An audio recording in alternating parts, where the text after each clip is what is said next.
Of law, Lucknow विश्वविद्यालय। और हम लोग डिस्कस कर रहे थे सूचना का अधिकार अधिनियम। तो आज भी हम उस विषय पर आगे बढ़ते हुए सूचना का अधिकार अधिनियम 2005 के तहत जो नियम है बनाने वाले जो अधिकार हैं, सूचना के अधिकार अधिनियम 2005 के तहत जो नियम बनाने के अधिकार हैं, उस पर आज हम विस्तृत चर्चा करेंगे। पिछले लेक्चर में हम सेक्शन 2 को विस्तार से हमने डिस्कस किया और समझने का प्रयास किया कि जो एक्ट के पीछे की जो ऑब्जेक्टिविटी है, जो उसके पीछे का जो उद्देश्य है, उसके पीछे की जो भावना है, जो सोच है, वो ये बात दर्शाती है कि सूचना का अधिकार एक मौलिक अधिकार भी है और साथ साथ एक कानूनी अधिकार भी है। मैंने विस्तार से इस विषय में पिछली क्लास में भी चर्चा की कि किस तरह भारत के सर्वोच्च न्यायालय ने 1973 के केस में यह स्पष्ट किया कि सूचना का अधिकार एक मौलिक अधिकार है। और उससे आगे बढ़ते हुए जब हम 2005 में पहुंचे तो हमने ये भी देखा कि 2005 में सुप्रीम कोर्ट ने इसको और स्पष्ट किया, ministry of information and broadcasting versus cricket association of Bengal के केस में, और बताया और समझाया कि जैसे सूचना का अधिकार अनुच्छेद 19(1)(a) से आ रहा है, हमको ये भी समझने की आवश्यकता है कि जैसे 19(1)(a) अपने आप में पूर्ण अधिकार नहीं है और उसमें जब भी सरकार चाहे कुछ रिस्ट्रिक्शंस लगा सकती है, जैसा कि लॉ एंड ऑर्डर या जनहित में ऐसा करना उचित हो। तो ऐसी परिस्थितियों में हमें यह समझने की आवश्यकता है कि कानून के पीछे का जो आशय है वो बड़ा महत्वपूर्ण है कि सूचना सब तक पहुंचे,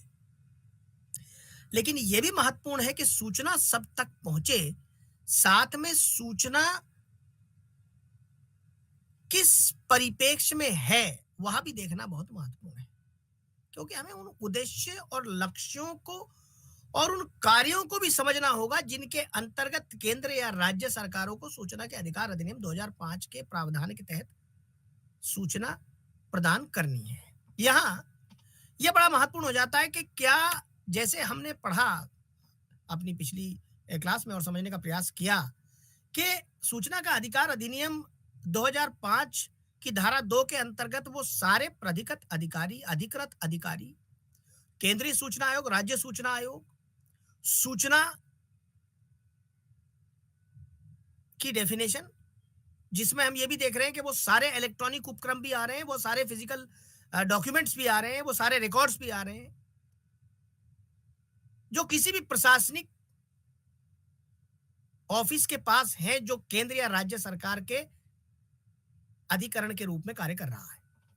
तो यहां यह भी बहुत महत्वपूर्ण हो जाता है कि क्या केंद्र और राज्य सरकारें इस विषय में कुछ नियम बना सकती हैं? क्या उनके पास ऐसे कोई अधिकार है जिसके अंतर्गत वह सूचना का अधिकार अधिनियम के अंतर्गत कुछ नियम बना सकते हैं जो जिनका अनुपालन सूचना प्रदान करने के लिए किया जा सके? इसीलिए क्योंकि ये कनेक्टिंग वे है, connecting way of understanding right to information. तो यहां यह बड़ा महत्वपूर्ण हो जाता है कि जो अधिनियम, सूचना का अधिकार अधिनियम 2005 की धारा 27, 28 और 29 है,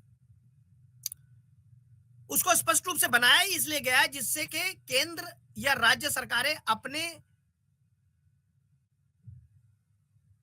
नियमों को देखते हुए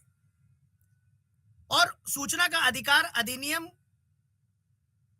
की धारा 8 को देखते हुए, जिसमें कुछ विषयों को सूचना के अधिकार के अधिनियम से बाहर रखा गया है, उन सब को देखते हुए वह कानून बना सकती हैं सक्षम सरकारें, राज्य सरकारें और केंद्र सरकार उस विषय पर कानून बना सकती हैं कि क्या सूचना प्रदान की जाए, क्या सूचना ना प्रदान की जाए, क्या शुल्क लगाया जाए, किस तरह से अपील का प्रारूप हो, किस तरह से निर्धारण हो। तो ये वो सारे बड़े महत्वपूर्ण विषय हैं जिन पर सूचना का अधिकार अधिनियम 2005 के अंतर्गत हमको ये समझने में आसानी होती है कि जब हम कोई सूचना मांगते हैं तो जब ये कहा जाता है कि साहब आपको इतना फोटो स्टेट पे देना है, ये आपकी फीस सबमिट करनी है आपको, तो हम ये समझ पाते हैं कि किन धाराओं के तहत ऐसा राज्य सरकारें या केंद्र सरकार कर सकते हैं। तो इसमें धारा 27 जो है सूचना का अधिकार अधिनियम 2005 के अंतर्गत बड़े महत्वपूर्ण है। जब हम धारा 27 की तरफ जाते हैं तो बात करते हैं कि सरकार को नियम बनाने का अधिकार है, मुख्य रूप से आवेदन के शुल्क को लेकर, सूचना प्रदान करने के लिए अतिरिक्त शुल्क को लेकर, सूचना के अधिकार आवेदनों को लेकर, अपीलों के लिए प्रारूप को लेकर, अपील या अन्य किसी निर्धारित मामले पर निर्णय लेने में यदि केंद्रीय सूचना आयोग या राज्य सूचना आयोग को कोई भी ऐसी व्यवस्था, जो व्यवस्था कानूनी रूप से अधिकृत है, उसको यदि अपनाया जाना चाहिए तो उसको अपनाया जा सकता है धारा 27 के अंतर्गत, और समय समय पर इसको अधिसूचित किया जाएगा राज्य सरकारों द्वारा और केंद्र सरकार द्वारा, यदि कोई भी इस तरह का कोई संशोधन एक्ट के अंतर्गत लाया जाता है या कोई परिनियमावली या कोई नियम बनाया जाता है। तो ऐसे ही धारा 28 अधिनियम को और स्पष्ट करता है और वह कहता है कि केवल सक्षम अधिकारियों को अधिनियम के तहत देश शुल्क के लिए नियम बनाने, सूचना प्रदान करने के लिए अतिरिक्त शुल्क लेने, आवेदन और अपील के लिए प्रारूप तैयार करने का अधिकार है। देखिए बड़ा महत्वपूर्ण विषय है, समझना पड़ेगा। इसकी अपनी एक बड़ी महत्वपूर्ण सार्थकता है, क्योंकि हमको ये समझना पड़ेगा कि जब हम धारा 28 के विषय में बात कर रहे हैं तो जो सक्षम अधिकारी है, सक्षम अधिकारी सेक्शन 2 में मैंने आपके साथ बड़ा विस्तार से चर्चा की सक्षम अधिकारियों की। तो जो सक्षम अधिकारी हैं, जो अधिकृत हैं कानूनन, वह कितना शुल्क लेना है। देखिए आपने कोई बहुत करीबन 25, 30, 50 पेज की कोई इंफॉर्मेशन मांग ली है, तो अब जब उसको लेना पड़ेगा, जब उसको उसके उसके फोटो स्टेट करानी पड़ेगी, उसके लिए व्यवस्था करनी पड़ेगी, तो जो शुल्क है वो फोटो स्टेट का बढ़ेगा। तो बड़ा बड़ा मैं एग्जाम्पल के तौर पे आपके समक्ष ये बात रख रहा हूँ कि आपको समझना पड़ेगा कि ये शुल्क लेने का और आवेदन और अपील के लिए प्रारूप तैयार करने का, प्रारूप भी बड़ा महत्वपूर्ण है, किस तरह से करना है। ये बड़ी समस्या आ जाती है। कई बार समस्या ये आ रही है कि कोई व्यक्ति है और उसको अपना सूचना चाहिए किसी भी सक्षम अधिकारी से, लेकिन उनको पता नहीं है कि साहब किस तरह सूचना मांगेंगे। तो सूचना मांगने के लिए बड़ा महत्वपूर्ण है कि हमको ये पता होना चाहिए कि उसका कोई प्रारूप हो। तो यदि कोई भी सक्षम कार्यालय यदि अधिनियम के अंतर्गत सूचना का अधिकार अधिनियम 2005 की धारा 27 और 28 को संज्ञान में लेते हुए कोई आवेदन प्रपत्र तैयार करता है और यदि वह वेबसाइट पर उनकी उपलब्ध है या उनके ऑफिस में उपलब्ध है, तो उन परिस्थितियों में यह बड़ा आसान हो जाता है कि सूचना एक आसान तरीके से आम जन साधारण को मिल सकती है। देखिए महत्वपूर्ण यही है कि आम जन साधारण को सूचना कैसे मिले। भाई जिसको ज्ञान नहीं है, अभी जो नहीं जान पा रहा है, जिसने एक्ट नहीं पढ़ा है, साधारणतः उसको भी जब वह ऑफिस जाए और ऑफिस से उसको ये पता चले कि लीजिए ये प्रारूप है, इसको भर लीजिए और आप इससे सूचना मांग सकते हैं। इसमें इसके अतिरिक्त आप सूचना इसके अंतर्गत आप सूचना मांग सकते हैं। साथ में यदि अपील आपको करनी है, फर्स्ट अपील आपको करनी है फर्स्ट एपेलेट अथॉरिटी के अंतर्गत, तो ये भी आपके लिए आसान हो जाएगा कि साहब जो भी सूचना मांगनी है सेक्शन 3 सेक्शन 4 के अंतर्गत जब हम आगे बढ़ रहे हैं तो हम उसको देखते हैं। सेक्शन 6 में जब हम सूचना मांग रहे हैं तो हम देख रहे हैं कि सेक्शन 6 के अंतर्गत हम एक फॉर्मेट बना हुआ, उस फॉर्मेट में हम गए, अपने प्रश्नों को हमने उसमें जोड़ा और हमने उसको अपना दस्तखत करने के बाद, अपना एड्रेस लिखने के बाद हमने उसको वहीं जमा कर दिया, रिसीविंग ले लिया। तो ये बड़ा आसान बना देता है सूचना के अधिकार अधिनियम के अंतर्गत चलने वाली प्रक्रिया को। ऐसे ही धारा 29 जो है सरकार के लिए नियम जो बनते हैं या बनाए जाते हैं संसद द्वारा, उनको दोनों सदनों के समक्ष रखना अनिवार्य कर देती है। देखिए बड़ा महत्वपूर्ण है ये। मान लीजिए कोई भी संशोधन यदि आप कर रहे हैं, कोई नियम बना रहे हैं, संशोधन करेंगे वो तो एक कानूनी संवैधानिक प्रक्रिया है, लेकिन जब आप कानून नियम बना रहे हैं, कोई रूल बना रहे हैं, स्टेट गवर्नमेंट्स कुछ रूल बना रही है या केंद्र सरकार ने कोई रूल बनाया है, तो उन रूल्स के अंतर्गत ये बड़ा स्पष्ट हो जाता है कि जब आप रूल बना रहे हैं तो आपने क्या संसद की अनुमति लिए, संसद की अनुमति, दोनों सदनों की अनुमति लेना अनिवार्य है, ऐसा धारा 29 में बड़ा स्पष्ट रूप से लिखा हुआ है, जो अपने आप में एक बड़ी महत्वपूर्ण संवैधानिक प्रक्रिया की ओर इशारा कर रही है कि बिना दोनों सदनों के रेटिफिकेशन के कोई भी नियम, परिनियमावली सूचना के अधिकार अधिनियम के अंतर्गत नहीं बनाई जा सकती। तो यदि 27 धारा 27 और धारा 28 के अंतर्गत कोई भी कानून बनाना है तो आपको समझना पड़ेगा कि धारा 29 के अंतर्गत उन नियमों को दोनों सदनों से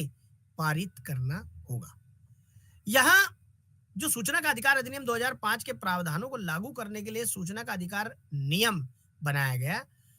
वो 2012 के गठन से पूर्व सूचना का अधिकार के आवेदन के लिए शुल्क के संदर्भ में नियम, केंद्रीय सूचना आयोग अपील प्रक्रिया नियम 2005, केंद्रीय सूचना आयोग प्रबंधन विनिमय 2007 बनाए गए थे। तो जब हम ये समझने का प्रयास करते हैं कि जब हमने सेक्शन 2 पढ़ा पिछली अपनी डिस्कशन में, तो हमने ये देखा कि क्या क्या सक्षम अधिकारी हैं, क्या क्या सूचनाएं मांगी जा सकती है, कौन कौन अधिकृत अधिकारी है, अपील का प्रावधान किस तरह रखा जाएगा। तो हम ये देखने और समझने का प्रयास करते हैं कि क्या कोई नियम भी बनाए जा सकते हैं जिनके अंतर्गत किसी सूचना को दिया जा सकता है या किसी सूचना को देने से मना किया जा सकता है। तो यहां जो नियम है वो 27 धारा 27, 28, 29 के अंतर्गत 29 के कंप्लायंस में धारा 27 और 28 के अंतर्गत बनाए जा सकते हैं और इसमें बनाए भी गए। जैसे शुल्क के संबंध में हर जगह का अपना अपना एक नियम है, उस नियम के अंतर्गत आप जब जाते हैं तो आपको उस नियम के अंतर्गत ही जो वहां आवेदन करना है आपको उसके साथ वही शुल्क आपको देना होगा। तो वहां शुल्क की जो प्रक्रिया है, जैसे अपील की प्रक्रिया केंद्रीय सूचना आयोग अपील प्रक्रिया नियम 2005 है, ऐसे ही केंद्रीय सूचना आयोग प्रबंधन विनिमय 2007 है। तो ये जो रूल्स हैं, जो नियम है, ये अपने आप में बड़े महत्वपूर्ण हो जाते हैं, क्योंकि जब हम एक्ट पे आएंगे, धीरे धीरे आगे बढ़ेंगे, तो हम देखेंगे ये प्रश्न हमारे दिमाग में आएगा। इसलिए मैंने ये आपके समक्ष रखना जरूरी समझा कि पहले हम जब एक्ट की अवधारणा को हम समझ रहे थे, तो अवधारणा के बाद ये भी समझना आवश्यक है कि किन नियमों के अंतर्गत ये जो शुल्क का प्रावधान है या जो प्रक्रिया का प्रावधान है, जो अपील का प्रावधान है, उसको हम ला सकते हैं और उसके अंतर्गत किस तरह कार्रवाई की जाए और कैसे सुनिश्चित किया जाए कि सूचना हर व्यक्ति तक पहुंचे। तो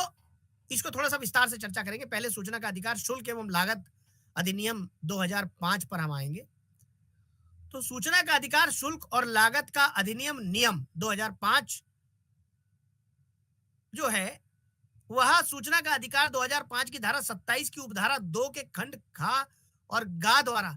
प्रदत्त शक्तियों का प्रयोग करते हुए कानूनन रूप से आता है। केंद्र सरकार ने प्रथम मूल नियम अर्थात सूचना का अधिकार शुल्क तथा लागत विनिमय नियम 2005 बनाया, जो 16 सितंबर 2005 से प्रभावी हो गया। इन नियमों में जानकारी मांगने के लिए आवेदन शुल्क, भुगतान का तरीका और दस्तावेज निरीक्षण के लिए शुल्क को कैसे मांगा जाए, कैसे जानकारी ली जाए, कागजी प्रति जो हार्ड कॉपी है या जो सॉफ्ट कॉपी है, जो इलेक्ट्रॉनिक दस्तावेज है, उसको कैसे रखा जाए, उसके क्या प्रावधान हो, ये सब विषय सूचना का अधिकार शुल्क और लागत का अधिनियम नियम 2005 के अंतर्गत आते हैं। नियम 3 से 5 इस प्रकार है कि धारा 6 की उपधारा 1 के तहत सूचना प्राप्त करने का अनुरोध जब हम देते हैं, मतलब सेक्शन 6 के अंतर्गत जब हम सबसेक्शन 1 के अंतर्गत जब हम सूचना का अनुरोध करते हैं, हम एक एप्लीकेशन देते हैं सक्षम अधिकारी के समक्ष, तो शुल्क 10 रुपए के नगद के रूप में उचित रसीद या डिमांड ड्राफ्ट या बैंकर्स या पोस्टल ऑर्डर के माध्यम से लोक प्राधिकरण के नियम अधिकारी को देना होता है। तो जब इस नियम के विषय में हम बात करते हैं तो यह भी बड़ा स्पष्ट हो जाता है कि धारा 7 की उपधारा 1 के तहत जानकारी प्रदान करने के लिए उचित रसीद या डिमांड ड्राफ्ट या बैंकर चेक, जिसको पोस्टल ऑर्डर हम कहते हैं, हेतु नगद के रूप में शुल्क लिया जाएगा। लोक प्राधिकरण में लेखा अधिकारी को सूचना की जानकारी भी देनी बड़ी अनिवार्य है इसमें, क्योंकि जब तक देखिए आपके पास कोई रिकॉर्ड नहीं है कि आपने वो शुल्क दिया है, तब तक जो सक्षम अधिकारी है वह उसके ऊपर कैसे कार्रवाई करेगा, क्योंकि उसका एक प्रोसीजर है ना, उसकी एक प्रक्रिया है, तो हमें उस प्रक्रिया का अनुपालन करना है। जैसे हम इसको और आगे थोड़ा सा मैं इसको स्पष्ट करता हूं आपके समक्ष। तो प्रत्येक पृष्ठ के लिए 2 रुपए, जैसे A4 या A3 आकार के कागज में जब कॉपी ली जा रही है तो 2 रुपए प्रति पृष्ठ है, या A4 और आप साइज पेपर का जब हम देखते हैं, एक A4 है, एक A3 है, तो उसे स्पष्ट किया जा रहा है, एक्ट में भी बड़ा, रूल में बड़ा स्पष्ट किया गया है कि 2 रुपए प्रत्येक पृष्ठ के लिए लिए जाएंगे। यदि बड़े आकार का कागज है तो बड़े आकार के कागज में एक प्रति का वास्तविक शुल्क या लागत मूल्य, भाई मान लीजिए लीगल पेपर है या कोई और बड़ा पेपर पे आप निकाल रहे हैं, कोई बड़ा आप कोई मैप निकाल रहे हैं साहब, आप लेआउट ले रहे हैं, तो उसके लिए जितना जो भी उस पर लागत आएगी उसका अनुसार आपको पेमेंट उसका नियम जो है ये कहता है कि उसको उसी के अनुसार आपको जो है शुल्क जमा करना होगा। अच्छा, उसके नमूने या मॉडल के लिए वास्तविक लागत या कीमत ये तो निर्धारित है, उसका एक सरकारी शुल्क है, वह निर्धारित है, वह आप पता कर सकते हैं कि साहब इसका क्या शुल्क है। उसी शुल्क के निर्धारण के अंतर्गत आपको वहां अपना जो भी सूचना आपको चाहिए वह शुल्क आपको वहां जमा कराना होगा। अब यदि हम रिकॉर्ड की बात कर रहे हैं, मान लीजिए जैसे रिकॉर्ड की बात करें, अभिलेखों की बात करते हैं, तो अभिलेखों के निरीक्षण के लिए पहले घंटे के लिए कोई शुल्क नहीं है, पहले 1 घंटे के लिए कोई शुल्क नहीं है, लेकिन प्रत्येक बाद के घंटे के लिए या उसके अंश के लिए 5 रुपए का शुल्क देना होगा। तो पहले प्रथम 1 घंटे के लिए तो कोई शुल्क नहीं है, लेकिन उसके बाद आपको 5 रुपए प्रति घंटे के आधार पर शुल्क जमा करना होगा। अब धारा 7 की उपधारा 5 के तहत जब हम जानकारियों को साझा करने की बात करते हैं तो धारा 7 की उपधारा 5 के तहत जानकारी प्रदान करने के लिए उचित रसीद या डिमांड ड्राफ्ट या बैंकर चेक, जिसको हम भारतीय पोस्टल ऑर्डर हेतु रूप में भी शुल्क दिया जा सकता है, लोक अधिकरण के लेखा अधिकारी को हम निम्नलिखित दरों पर उसे हमें देना होता है। पहले तो हमने बात देखी पहले तो हमने बात देखी एक फिजिकल मोड की कि हम जाके रिकॉर्ड देख रहे हैं, निकाल रहे हैं, लेकिन यदि इलेक्ट्रॉनिक रिकॉर्ड हो तो क्या होगा? तो धारा 7 की उपधारा 5 के अंतर्गत कोई डिस्केट या फ्लॉपी है जिसमें जानकारी है तो 50 रुपए प्रति डिस्केट या फ्लॉपी तथा ऐसे प्रकाशन के लिए जो भी निर्धारित मूल्य पर मुद्रित रूप में उपलब्ध कराई गई जानकारी हो या प्रकाशन के उद्धरण के लिए प्रति पृष्ठ की फोटोकॉपी के 2 रुपए तो अब निर्धारित है, लेकिन यदि कोई किताब आप चाह रहे हैं पूरी की पूरी तो जो उसका उचित मूल्य है जो कि सरकार द्वारा निर्धारित किया गया है, जो भी सक्षम अधिकरण द्वारा निर्धारित किया गया वो आपको देना होगा। और यदि कोई फ्लॉपी और डिस्केट में यदि आपको इन्फॉर्मेशन तो 50 रुपए प्रति डिस्केट या फ्लॉपी आपको देना होगा। तो ये बड़ा स्पष्ट है कि किस तरह से जो फिजिकल मोड है उसके अंतर्गत और किस तरह से जो इलेक्ट्रॉनिक मोड है उसके अंतर्गत हम इसमें कोई भी जानकारी देंगे, उपलब्ध कराएंगे। यहाँ ये भी बड़ा अनिवार्य हो जाता है समझना कि सूचना का अधिकार 2005 की धारा 27 की उपधारा 2 के खंड डा और चा द्वारा प्रदत्त शक्तियों का प्रयोग करते हुए जब हम इसको देखने और समझने का प्रयास करते हैं तो केंद्र सरकार ने केंद्रीय सूचना आयोग नियम 2005 अपील प्रक्रिया पारित किया जो कि 28 अक्टूबर 2005 को लागू हुआ। यह बड़ा महत्वपूर्ण है। जैसे अभी हमने ऊपर जो नियम पढ़ा वो दरों को समझने के लिए, जो शुल्क समझने के लिए जो हमने जो नियम पढ़ा, अब हम आगे जा रहे हैं कि अपील प्रक्रिया के लिए भी जो नियम 2005 में जो 28 अक्टूबर 2005 से लागू हुआ है उसको जब हम समझने का प्रयास करते हैं, देखिए ये सब बड़े महत्वपूर्ण विषय है। विषय महत्वपूर्ण इसलिए है क्योंकि कोई भी भारत का नागरिक जब सूचना के अधिकार अधिनियम के अंतर्गत कोई सूचना मांगता है किसी भी अधिकरण से, किसी भी प्राधिकरण से, जो पब्लिक अथॉरिटी की डेफिनेशन के अंतर्गत आ रहा है, तो बड़ा स्पष्ट हो जाता है कि सारी जानकारी है जो साझा करनी है आपको, वो जानकारी साझा नहीं करनी है जो धारा 8 के अंतर्गत सूचना का अधिकार अधिनियम 2005 के अंतर्गत आती है। तो महत्वपूर्ण यह हो जा रहा है कि जो नियम है ये बड़े महत्वपूर्ण, इन नियमों के बगैर यदि आप उस प्रक्रिया में जाएंगे तो बड़ा मुश्किल होगा कि जो सूचना है और जो सूचना से जुड़े पक्ष हैं उनको हम समझ पाए। इसीलिए हमारी संसद ने इस विषय पर संज्ञान लेते हुए यह सब नियम बनाए हैं जिससे किसी भी तरह का कोई संशय ना रहे। यह नियम अपील की सामग्री जिसमें अपीलकर्ता का विवरण और मांगी गई राहत का विवरण हो प्रदान करते थे। अपील के साथ संलग्न होने वाले दस्तावेजों को अपीलकर्ता द्वारा स्व प्रमाणित किया जाता था। आयोग द्वारा अपील सूचना की व्यवस्था पर निर्णय लेने की प्रक्रिया के नियम आदि प्रदान किए गए हैं। आयोग का आदेश खुली कार्रवाई में सुनाया जाता है और रजिस्ट्रार या आयोग द्वारा अधिकृत किसी अन्य अधिकारी द्वारा विधिवत प्रमाणित लिखित रूप में दे है। तो यह भी स्पष्ट है कि यह नियम अपील की सामग्री, अपीलकर्ता को विवरण और जो भी मांगी गई राहत है उस पर एक विस्तृत स्वयं प्रमाणित प्रक्रिया हमारे समक्ष रखता है। अपीलकर्ता या शिकायतकर्ता को अपील की कार्रवाई के दौरान या अपने अधिकृत प्रतिनिधि के माध्यम से उपस्थित होना होता है। तो ये सारी जो कौन उपस्थित होगा, कौन नहीं उपस्थित हो सकता है, आप भी उपस्थित इन पर्सन अपीयर हो सकते हैं। आप नहीं स्वस्थ हैं, कोई विषय है तो आप नहीं बोल पाते हैं, आप उतने लिटरेट नहीं है, कोई ऐसी समस्या है जहां भाषा की कोई दिक्कत है, तो आप अपने अधिकृत प्रतिनिधि को भी आप वहां ला सकते हैं और उपस्थिति अपनी अपील में दर्ज करा सकते हैं। और अपील में जो भी व्यवस्था आयोग द्वारा की गई है वह व्यवस्था पूर्ण रूप से 28 अक्टूबर 2005 से सूचना का अधिकार अधिनियम की धारा 27 उपधारा 7 के खंड डा और चा के अंतर्गत केंद्र सरकार द्वारा अपील प्रक्रिया नियम के रूप में लाई गई है। यहाँ बड़ा इंटरेस्टिंग है, ये बड़ा महत्वपूर्ण हो जाता है कि जब हम इन नियमों को पढ़ रहे हैं, इन नियमों को समझने का प्रयास कर रहे हैं, तो बड़ा एक इंटरेस्टिंग कॉन्सेप्ट हमारे सामने आ रहा है कि देखिए कोई भी कानून आता है तो उस कानून के साथ जो सब्सिडरी नियम होते हैं, उसके जो मतलब उसके साथ चलने वाले कुछ ऐसे व्यवस्थित नियम होते हैं जिनके अंतर्गत सुचारू रूप से वह अधिनियम कार्य कर सके। तो यहां सूचना अधिकार अधिनियम एक महत्वपूर्ण प्रसंग है, महत्वपूर्ण है। यहां यह भी समझने की आवश्यकता है कि 2007 का जो केंद्रीय सूचना आयोग प्रबंधन अधिनियम है, यह भी अपने आप में एक बड़ी महत्वपूर्ण व्यवस्था है। जैसे सीआईसी, जिसे हम केंद्रीय सूचना आयोग कहते हैं, अधिनियम 2007, जब हम प्रबंधन अधिनियम 2007 को देखते हैं तो सीआईसी के सुचारू कामकाज के लिए प्रस्तुत किया जाने वाला जो विषय है वह अपने आप में एक बड़ा महत्वपूर्ण प्रावधान बन जाता है। क्या होता है कि 2007 का जो अधिनियम लाया गया है, प्रबंधन अधिनियम,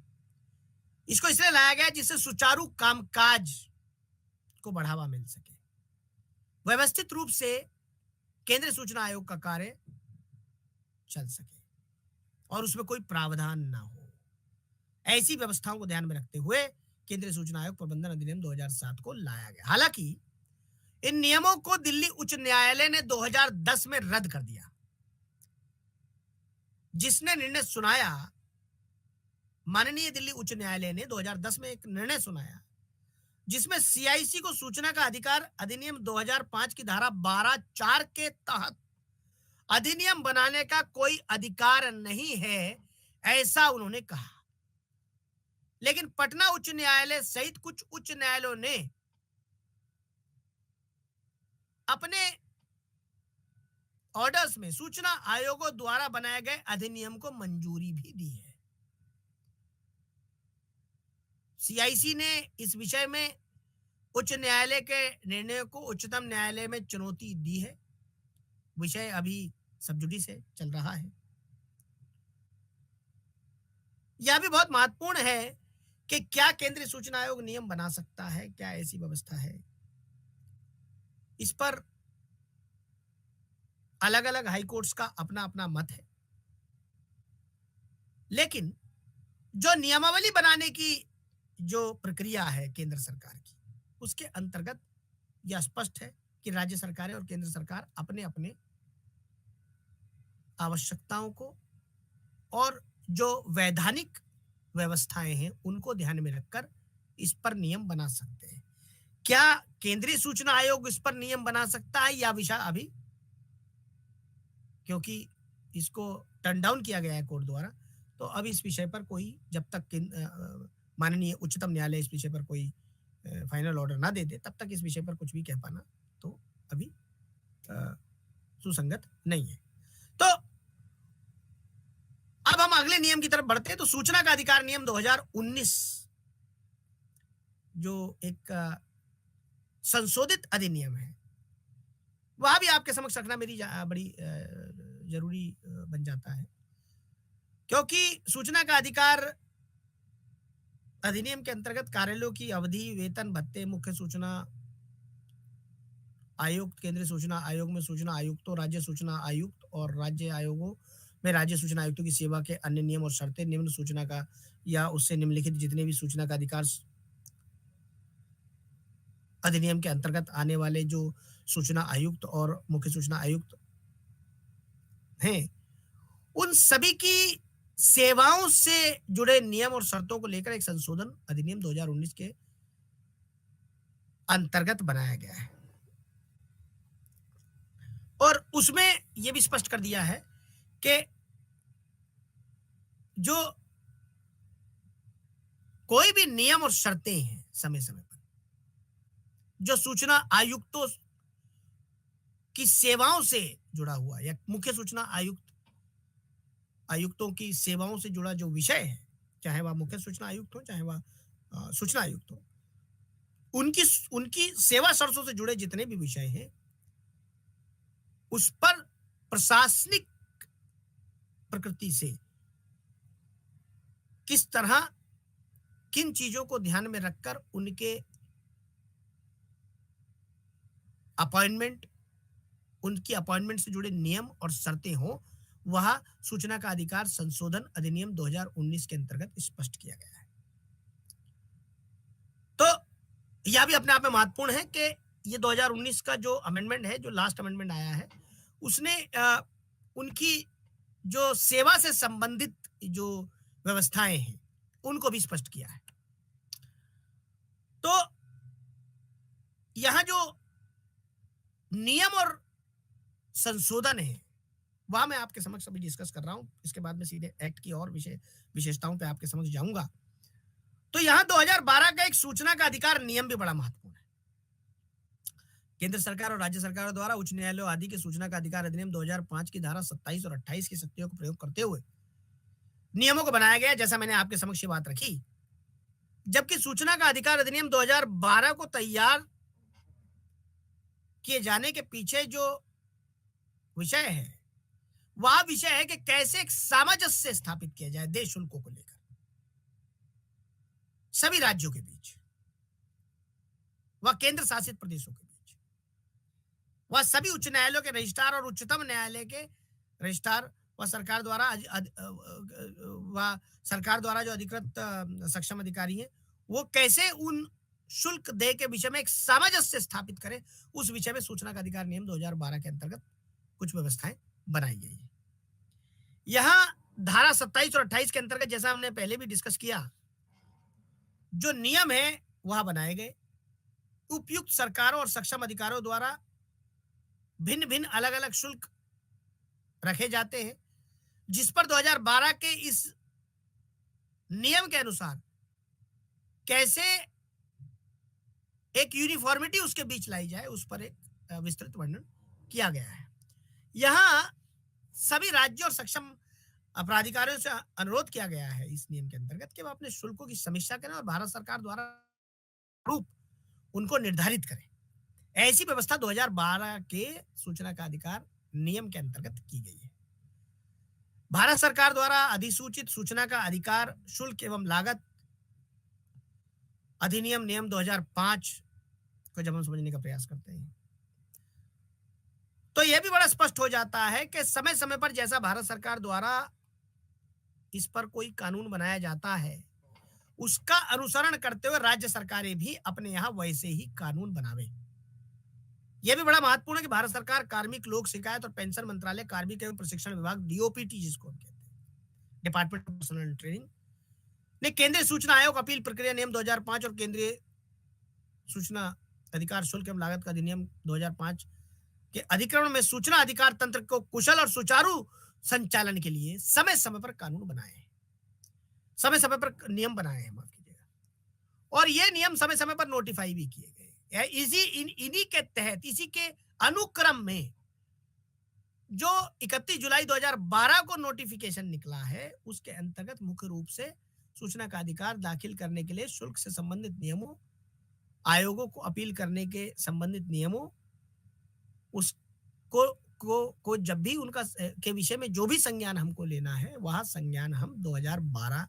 के इस सूचना अधिकार नियम के अंतर्गत ले सकते हैं, और वह 31 जुलाई 2012 से प्रभावी रूप से नोटिफाई किए गए। तो संबंधित शुल्कों को लेकर यह बड़ा स्पष्ट है कि अब इसमें कोई संशय नहीं है कि केंद्र सरकार द्वारा जब 31 जुलाई 2012 से नियम बनाए गए तो क्या क्या शुल्क लिए जाएं, यह बहुत ही स्पष्ट रूप से हमारे 2012 के नियम में लिखा हुआ है। जैसे नियम 3 से 6 हम 2012 के नियम में जब हम पढ़ते हैं, नियम 3 और 6, तो सूचना का अधिकार अधिनियम 2012 के नियम 3 से 6 में केंद्र सरकार द्वारा निर्धारित शुल्क के संबंध में प्रावधानों को स्पष्ट किया गया है। प्रावधान सूचना का अधिकार आवेदक कितना शुल्क लगेगा, कितना सूचना प्रदान करने के लिए शुल्क देना है, शुल्क के भुगतान के तरीके क्या होंगे, और शुल्क के भुगतान में कितनी छूट है, यदि कोई है तो, यदि छूट से संबंधित भी कोई विवरण है तो वह भी बड़े स्पष्ट रूप से यहाँ दिया गया है 2012 की नियमावली में। तो नियम 3 कहता है कि आवेदक शुल्क अधिनियम की धारा 6 की उपधारा 1 के तहत आवेदक के पास 10 रुपए की फीस होगी, और इसमें आमतौर पर अनुलग्नों को छोड़कर 500 से अधिक शब्द नहीं होंगे,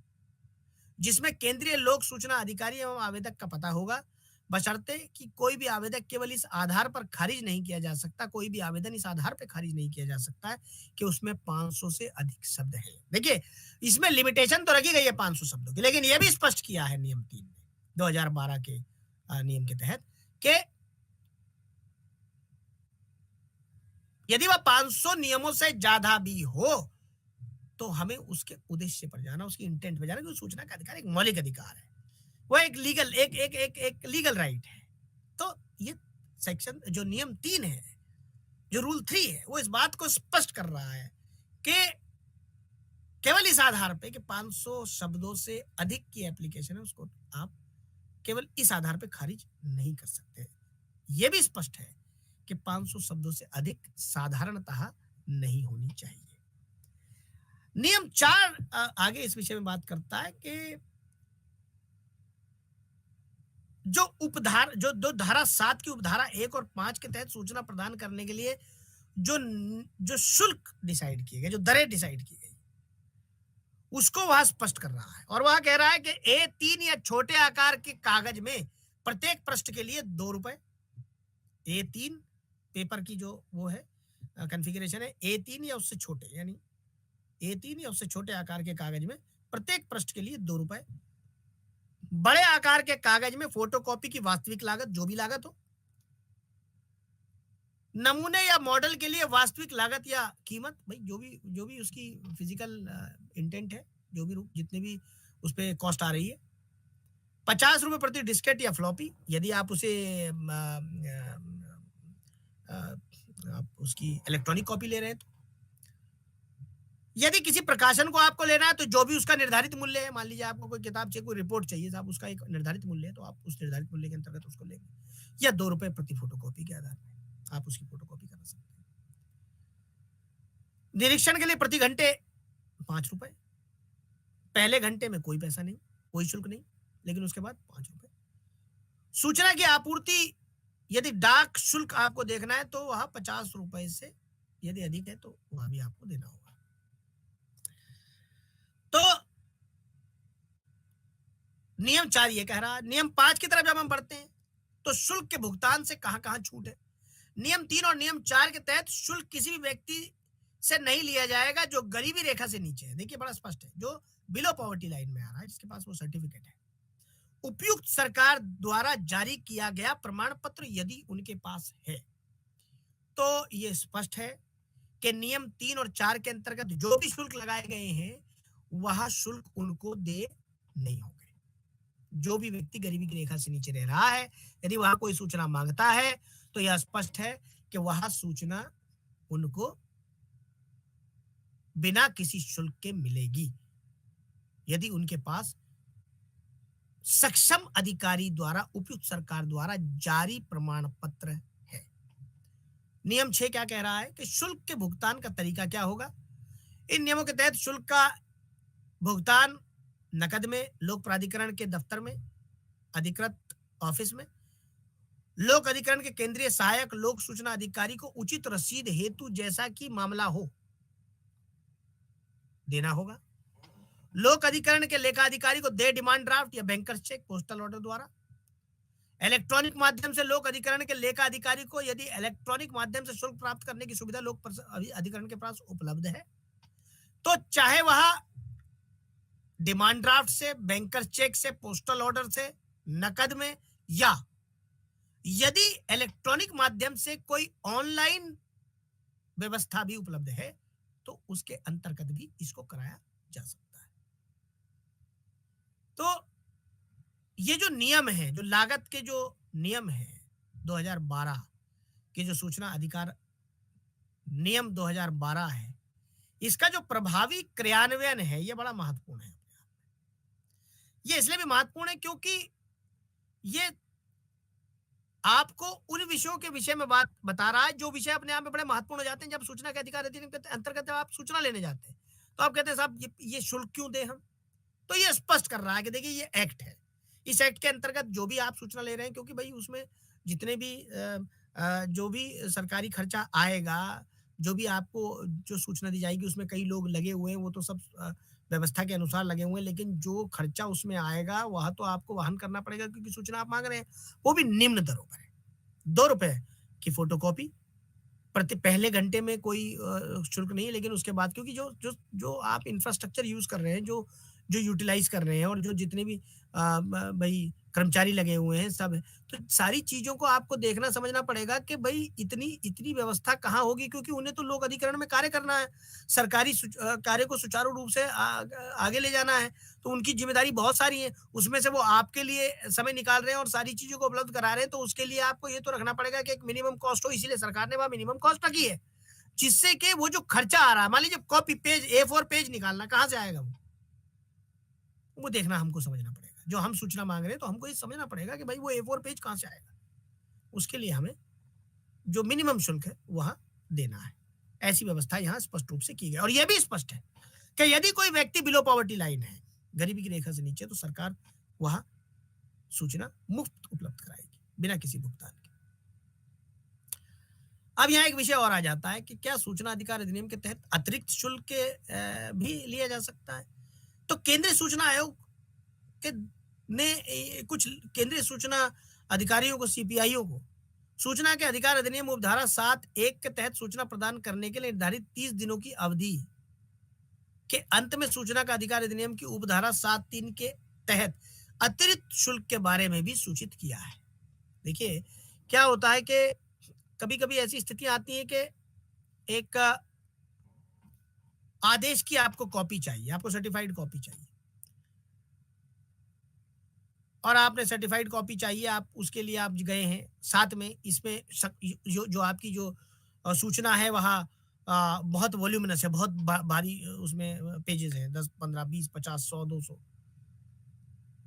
तो ये बड़ा स्पष्ट हो जाता है कि फोटोकॉपी शुल्क की जो मांग है वो सूचना के अधिकार आवेदन पत्र के तुरंत बाद की जानी चाहिए। बड़ा महत्वपूर्ण है, ताकि सूचना चाहने वाले के पास शुल्क जमा करने और निर्धारित 30 दिनों की अवधि के भीतर सूचना प्राप्त करने की व्यवस्था बनी रहे। यदि मांगी गई जानकारी बड़ी मात्रा में है तो उसकी गणना करनी पड़ेगी, उस गणना के अनुसार अतिरिक्त शुल्क आपको देना होगा,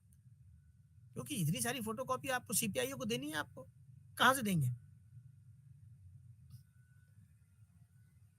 तो ये महत्वपूर्ण हो जाता है कि ये सूचना आपको तभी प्रदान की जा सकती है जब अतिरिक्त शुल्क आप देंगे। इसके लिए बड़ा स्पष्ट है कि जो प्रक्रिया है वो ऑनलाइन भी है और ऑफलाइन भी है, दोनों व्यवस्थाएं। देखिए DOPT के अंतर्गत बड़ा स्पष्ट है कि आप जाके पैसा जमा करा सकते हैं उस कंसर्न ऑफिस में भी, अधिकरण में भी, और आप उसको ऑनलाइन भी उपलब्ध है व्यवस्था, ऑनलाइन के तहत भी आप जमा करा सकते हैं। ऐसे ही जो विदेश मंत्रालय के तहत भी कुछ जैसे भारतीय नागरिक हैं जो विदेश में रह रहे हैं, उन्हें भारतीय मिशनों और केंद्रों से जानकारी प्राप्त करने के लिए यदि शुल्क के भुगतान में कोई कठिनाई आती है तो इसलिए उनके पास तो इसके लिए उनके पास एआईपीओ भारतीय पोस्टल ऑर्डर की सुविधा उपलब्ध नहीं थी। पहले उनके पास ही उपलब्ध, भाई विदेश में रह रहे हैं तो उनके पास वो उपलब्ध नहीं है। तो उनके लिए विदेश मंत्रालय के तहत भारतीय मिशनों और केंद्रों में विदेश में रहने वाले भारतीय नागरिकों को ईपीआईओ की सुविधा 176 भारतीय मिशनों और पदों तक बढ़ा दी गई है। अब इस आज की तारीख में लगभग 180 के लगभग जो भारतीय मिशन और भारतीय पद हैं अंतर्राष्ट्रीय तौर पर, वहां यदि कोई भारतीय नागरिक कोई सूचना मांगता है तो वहां भारतीय मिशनों और केंद्रों की सूची वहां संलग्न की गई है। और इसी के संदर्भ में ईआईपीओ भी 2013 में स्पष्ट रूप से लाया गया, जिसके अंतर्गत आप वहां सूचना उसके अंतर्गत मांग सकते हैं। देखिए, ये बड़ी महत्वपूर्ण विषय है। कभी कभी ये लगता है जो भी विदेश में जो कार्यरत हैं, जो विदेश में रह रहे हैं, उन्हें सूचना चाहिए तो वो कैसे करेंगे, वह कैसे, उसकी मान लीजिए ऑनलाइन व्यवस्था नहीं हो कहीं तो कैसे होगा। तो उसके लिए भी 2013 में यह स्पष्ट कर दिया गया कि कैसे उसकी कार्रवाई को आगे बढ़ाया जा सकता है और वो कैसे अपने मिशनों से जाकर जो अपने उनके हाई कमीशन के ऑफिस है वहां जाकर वो उसको ले सकते हैं। तो ये बड़ा एक बड़ी महत्वपूर्ण सी प्रक्रिया हो गई। और ये भी हमें समझना होगा कि अपील की प्रक्रिया अपने आप में बड़ा महत्वपूर्ण प्रक्रिया है। और उसके अंतर्गत जब हम कार्यों को करते हैं तो उसमें हमें ये भी देखना और समझना होता है कि किस पक्ष के विषय में हम सूचना मांग रहे हैं। और वह पक्ष अपने आप में बहुत ही महत्वपूर्ण हो जाता है जब हम कोई भी व्यवस्था को, कोई भी कार्रवाई, कोई भी जानकारी उसके अंतर्गत हम मांगते हैं। ऐसे ही कि जब अपील के विषय में हम जाते हैं तो अपील अपने आप में एक बड़ा महत्वपूर्ण विषय है। और अपील सेक्शन 19 के तहत हम इस विषय में बात करते हैं। सेक्शन 19 में मैं इसमें विस्तार से चर्चा करूंगा बाद में, लेकिन अभी इसका रेफरेंस देना बड़ा महत्वपूर्ण हो रहा है कि जब हम अपील के विषय में बात करते हैं तो सेक्शन 19 इस विषय में आयोग के समक्ष अपीलकर्ता की उपस्थिति जो है उसके विषय में बड़ा महत्वपूर्ण बात हो जाती है। तो जो नियम 12 है, ये 2012 के नियम के अंतर्गत वो आयोग के समक्ष अपीलकर्ता की उपस्थिति के विषय में बड़ा स्पष्ट कहता है कि सुनवाई की तारीख से कम 7 दिन पहले उपस्थिति की तारीख के बारे में आयोग द्वारा उनको सूचित करना होगा। मतलब यदि किसी व्यक्ति को किसी भी मामले में, किसी भी अपील के विषय में यदि उपस्थित होना है तो 7 दिन पूर्व आयोग द्वारा उन्हें इस विषय में सूचना दी जाएगी। आयोग द्वारा अपील की सुनवाई के समय यदि वीडियो कॉन्फ्रेंसिंग की भी सुविधा उपलब्ध है, जैसा कि हमारे पास केंद्रीय सूचना आयोग में यह व्यवस्था उपलब्ध है, कई राज्य सूचना आयोगों में भी यह व्यवस्था उपलब्ध है, तो अपीलकर्ता व्यक्तिगत रूप से या अपने विधिवत अधिकृत प्रतिनिधि के माध्यम से या वीडियो कॉन्फ्रेंसिंग के माध्यम से भी वहां उपलब्ध हो सकता है। यदि आयोग इस बात से संतुष्ट है कि अपीलकर्ता सुनवाई में शामिल नहीं हो पा रहा है तो आयोग अंतिम निर्णय से पूर्व अपीलकर्ता को सुनवाई का एक और अवसर दे सकता है, यदि वह उचित समझे तो यदि आयोग उचित समझे, यदि उनको लग रहा है कि कोई जो भी आर्गुमेंट, जो भी प्रेयर, जो भी एप्लीकेशन वो आयोग के समक्ष दे रहे हैं याचिकाकर्ता, यदि उसके अंतर्गत यदि आयोग संतुष्ट है कि इनको ये मौका दिया जा सकता है तो ऐसा मौका जो नियम 12 है, 2012 सूचना का अधिकार नियम के अंतर्गत, 2012 के नियम 12 के अंतर्गत ये किया जा सकता है। ऐसे ही लोक प्राधिकरण द्वारा जो प्रस्तुतिकरण है, ये भी बड़ा महत्वपूर्ण विषय है। नियम 13 के अनुसार लोक प्राधिकारी अपनी ओर से किसी भी प्रतिनिधि को अपना मामला प्रस्तुत करने के लिए अधिकृत कर सकता है। तो देखिए, जहां दूसरी तरफ जो एप्लीकेंट है वो यदि नहीं आ पा रहा है, मतलब यदि वह खुद अपनी बात नहीं रख पा रहा है या नहीं आ पा रहा है, तो किन्हीं विषयों को ध्यान में रखते हुए आयोग यदि उचित समझे तो उनको उनके जो अधिकृत प्रतिनिधि है उनको अलाउ कर सकता है। वैसे ही यदि लोक अधिकारी भी यदि अपनी ओर से किसी प्रतिनिधि को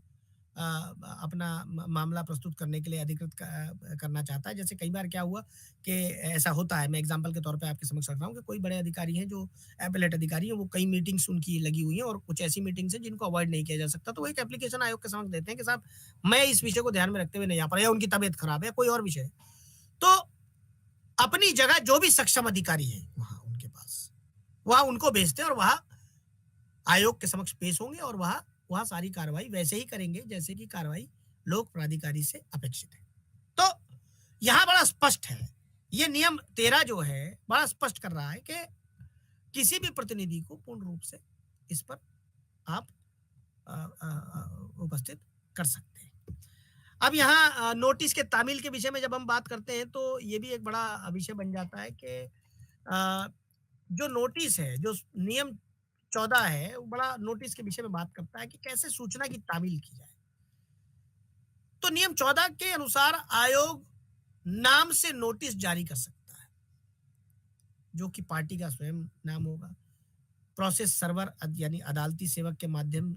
से हाथ से विवरण, जिसे दस्ती सम्मन हम कहते हैं, वह भी हो सकता है। दे पावती तथा पंजीकृत डाक द्वारा भेजा जा सकता है। इलेक्ट्रॉनिक पता उपलब्ध होने की स्थिति में इलेक्ट्रॉनिक मेल द्वारा भी इसे किया जा सकता है। तो देखिए, ये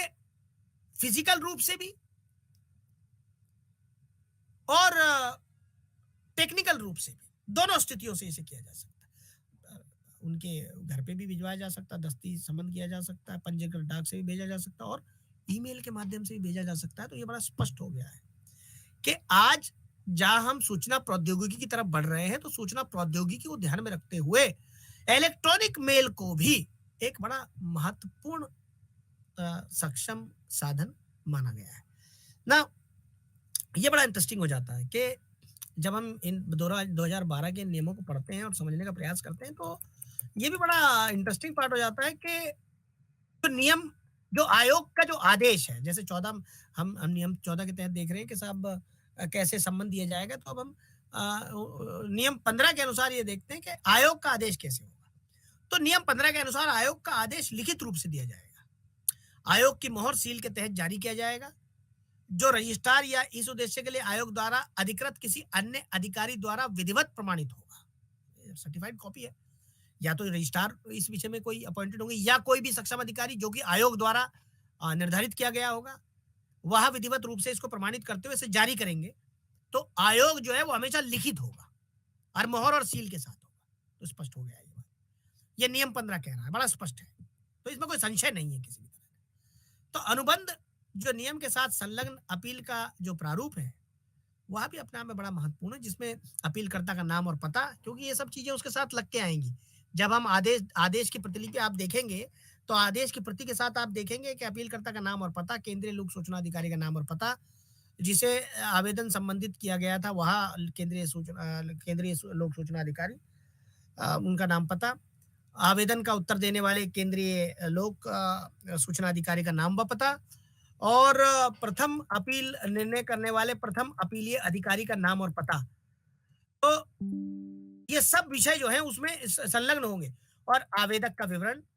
क्रमांक सहित आदेशों का विवरण, जो समय समय पर क्रमांक, जो समय समय पर आदेश दिए गए हैं, जिनके विरुद्ध अपील दायर की गई है, और अपील की ओर से लिए जाने वाले संक्षिप्त तथ्य, मांगी गई प्रार्थना और राहत, प्रार्थना या राहत के लिए आधार, और अपील से संबंधित जो भी अन्य दस्तावेज हैं, वह सब समय समय पर आदेश की कॉपी के साथ जो है उपलब्ध कराए जाएंगे। अब हम जब हम सूचना के अधिकार अधिनियम को नियमों के साथ पढ़ने और समझने का प्रयास करते हैं और देखते हैं कि इसको हम किस तरह से आवेदन कर सकते हैं, तो सूचना का अधिकार आवेदन और प्रथम अपील दाखिल करने के लिए दोनों विषय हैं, दोनों तरीके। पहला तरीका, आप इसको ऑफलाइन भी कर सकते हैं, मेल के माध्यम से। केंद्र सरकार के सभी मंत्रालय, विभाग और अन्य प्राधिकरणों में यह व्यवस्था उपलब्ध है। आप उसे, और जो भी सक्षम अधिकारी हैं, जो भी सक्षम प्राधिकरण है, उसके सक्षम अधिकारी को आप बाय पोस्ट इसको भेजेंगे। और एक ऑनलाइन पोर्टल भी उपलब्ध है। तो गवर्नमेंट के जितने भी सरकारी अधिकरण हैं, जैसे हम अपनी उत्तर प्रदेश सरकार में ले, सब कुछ हमारा ऑनलाइन है, बहुत अच्छे से सब कुछ चीजें विधिवत रूप से जो आज सूचना प्रौद्योगिकी के अंतर्गत होना चाहिए। तो सारे जितने भी हमारे मंत्रालय हैं, जितने भी हमारे सरकारी अधिकरण है, वह सब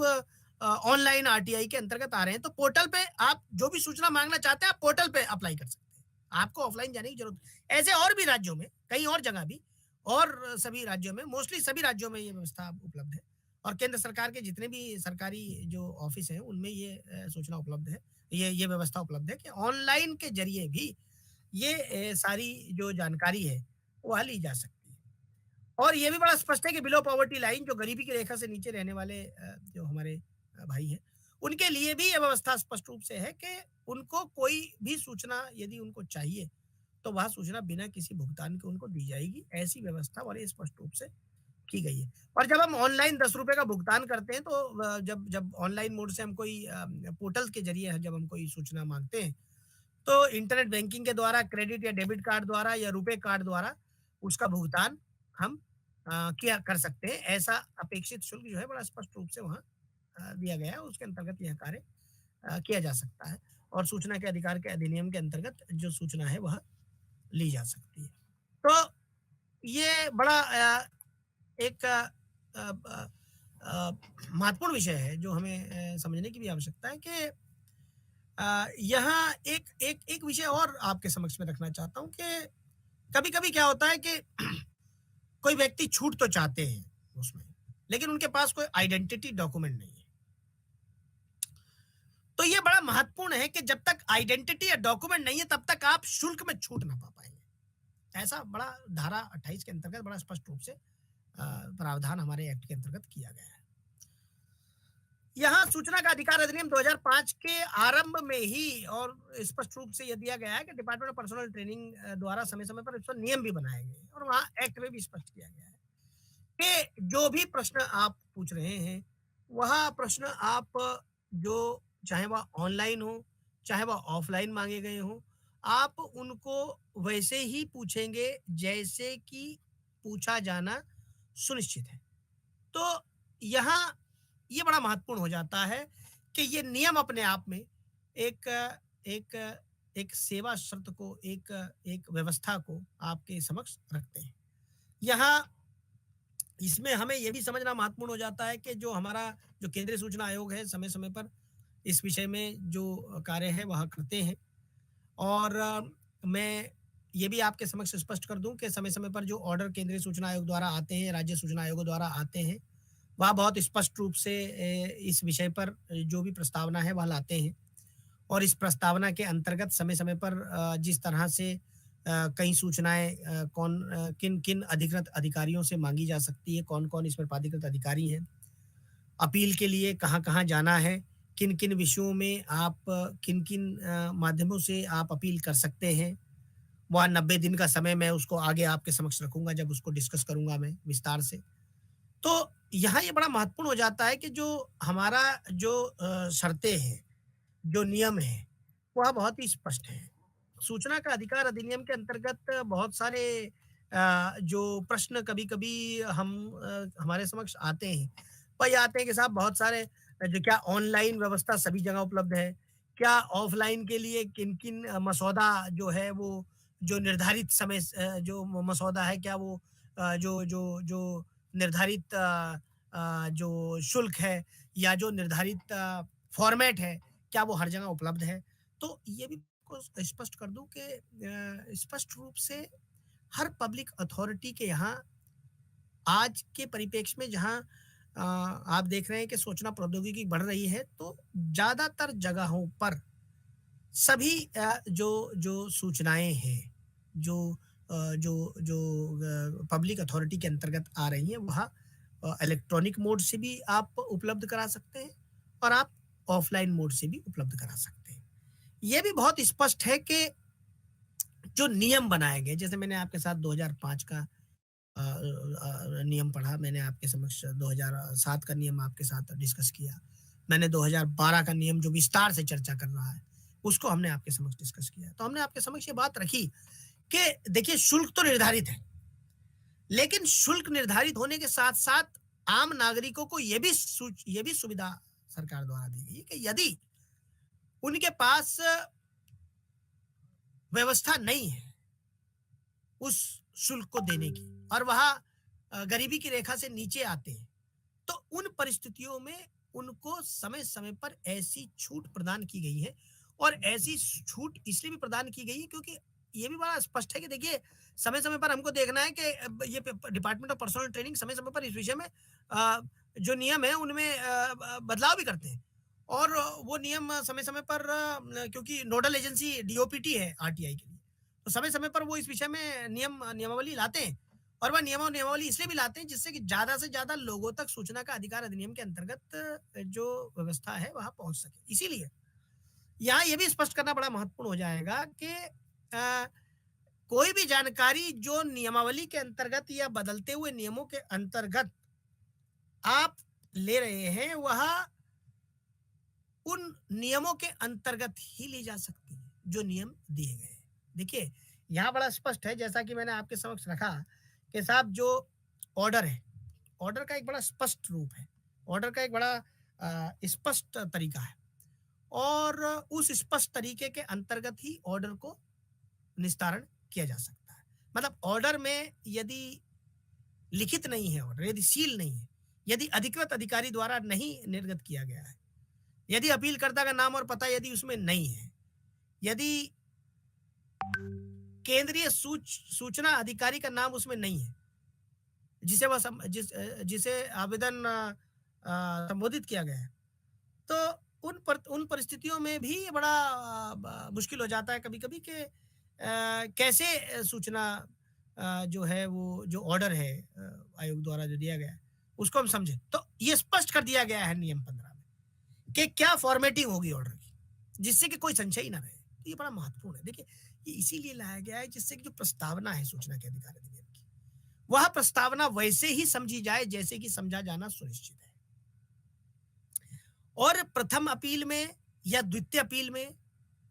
जो भी प्रथम अपील के जो सक्षम अधिकारी हैं, यदि वह पर्सनली अपीयर नहीं हो पा रहे हैं किसी विषय में, क्योंकि ये प्रश्न बार-बार आता है कि साहब वो नहीं आए हैं, क्यों नहीं आए हैं, किस लिए नहीं आए, ऐसा नहीं होना चाहिए, उनको आना चाहिए था।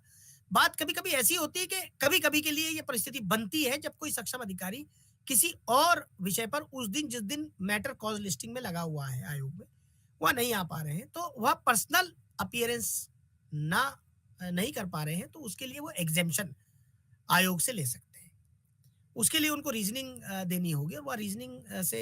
आयोग को संतुष्ट होना होगा और उसी के अंतर्गत ये कार्रवाई जो है और ये कार्य जो है वो काम करता है। तो ये देखने की जरूरत है कि किस तरह जब हम इन नियमों को, इन नियमावलियों को, इन परिनियमावलियों को देखते और समझते, देखिए क्योंकि ये महत्वपूर्ण है। जब हम अगली जब क्लास में मिलेंगे तो हम देखेंगे कि हम सीधे केंद्रीय सूचना आयोग के जो प्रस्तावना है और जो उनकी जो फॉर्मेशन है उसको हम डिस्कस करेंगे और उसके साथ और भी जो राज्य आयोग हैं उनकी जो प्रस्तावना है उसको हम डिस्कस करेंगे। तो हम देखेंगे कि किस तरह से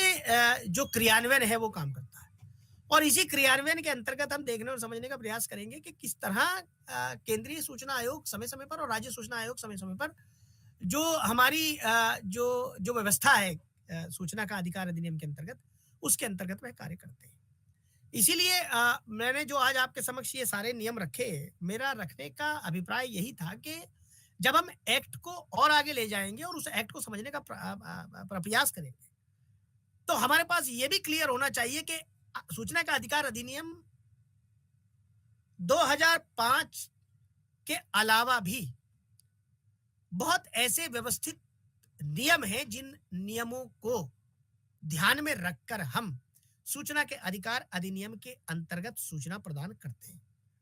आज का जो मेरा ये लेक्चर आपके साथ था उसमें मैंने ये प्रयास किया कि ये जो नियमावली और परिनियमावली है इनकी क्या विशेषता है और ये विशेषता इसलिए महत्वपूर्ण है क्योंकि जैसे हम एक्ट पे जाएंगे, जैसे हम धीरे धीरे एक्ट को समझेंगे, जैसे हम धीरे धीरे उस एक्ट के इंटेंशन को, उस ऑब्जेक्टिविटी को, उस स्टेटमेंट को समझने का प्रयास करेंगे, उस उद्देश्य को समझने का प्रयास करेंगे जिसको लेकर ध्यान में रखकर कानून लाया गया है, तो हमें यह स्पष्ट हो जाएगा कि सूचना का अधिकार अधिनियम अपने आप में एक सक्षम कानून है जो कि एक मौलिक अधिकार भी है और एक कानूनी अधिकार भी है। उस कानूनी अधिकार के साथ कुछ ऐसे नियम भी जुड़े हैं जो स्पष्ट रूप से उन सभी संशयों को दूर करते हैं जिनके अंतर्गत कभी कभी किसी आवेदक के मन में ये विषय आ सकता है कि साहब ये इंफॉर्मेशन मिल सकती है, नहीं मिल सकती, क्या क्या विधिवत कार्य होंगे, क्या प्रणाली होगी, कैसे होगा, कैसे नहीं होगा। तो मेरा आशय आज आप सभी के समक्ष इन सभी नियमों को लाना था। मैंने विस्तार पूर्वक आप सभी के समक्ष इन नियमों को रखा और हमने समझने का प्रयास किया कि किस तरह सूचना का अधिकार अधिनियम 2005 आगे बढ़ता है। आप सभी का धन्यवाद। मैं फिर आपसे अगले क्लास में मिलूंगा। धन्यवाद।